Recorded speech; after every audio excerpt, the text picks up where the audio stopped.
Whenever the economy stumbles, a lot of people in Washington argue that government spending should be increased in order to inject money into the economy. In this Center for Freedom and Prosperity video, we're going to look at whether this policy makes sense. I'm Dan Mitchell of the Cato Institute, and we're discussing this issue because government is big now, and there's a lot of agitation to make it even bigger, ostensibly to improve growth.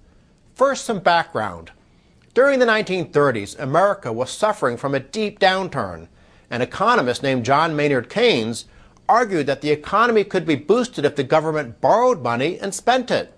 According to this approach, which is now known as Keynesianism, this new spending would put money in people's pockets, and the recipients of the funds would then spend the money. This would, according to the theory, prime the pump as the money began circulating through the economy. The Keynesians also said that some tax cuts, particularly lump sum rebates, could have the same impact since the purpose is to have the government borrow and somehow put money in the hands of people who will spend it.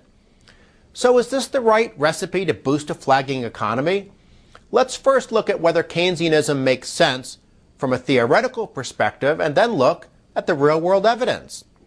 Keynesian theory sounds good, and it would be nice if it made sense, but it has a rather glaring logical fallacy. It overlooks the fact that, in the real world, government can't inject money into the economy without first taking money out of the economy. More specifically, the theory only looks at one half of the equation, the part where government puts money in the economy's right pocket.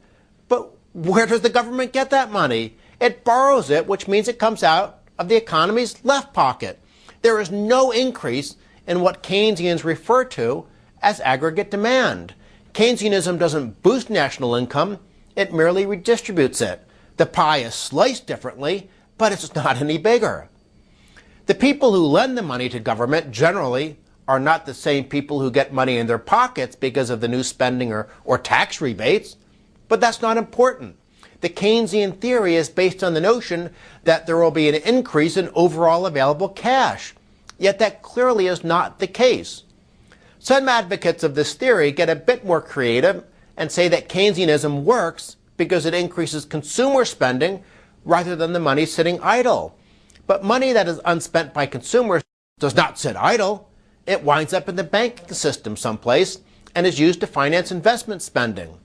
The really clever Keynesians then respond by saying people won't lend and borrow in a weak economy. But in that type of dismal economic environment, people are so fearful that they try to increase their savings, so the bulk of any so-called stimulus winds up in the banking system anyway. Before shifting from theory to evidence, we should quickly note that government could finance stimulus spending by printing money rather than borrowing. Thankfully, that option doesn't seem to be on the table, since almost all politicians now realize that it would be foolish to mimic the disastrous inflationary policies of basket case economies such as Argentina and Zimbabwe. Looking now at the real-world evidence, it's even more clear that Keynesianism is a failure. Let's go back to the Great Depression. In his 4 years, Herbert Hoover was a poster boy for statism. He increased taxes dramatically, including a boost in the top tax rate from 25% to 63%. He imposed harsh protectionist policies. He significantly increased intervention in private markets.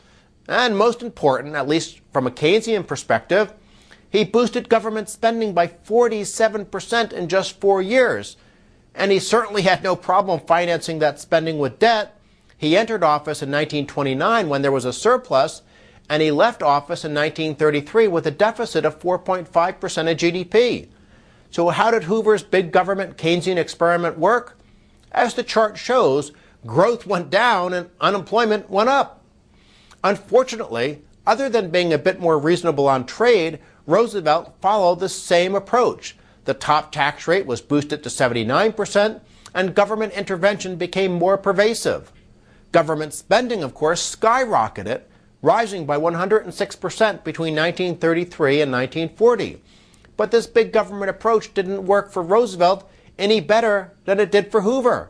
Unemployment remained very high throughout the 1930s, and overall output did not get back to the 1929 level until World War II. Other Keynesian episodes generated similarly dismal results. though fortunately never as bad as the Great Depression.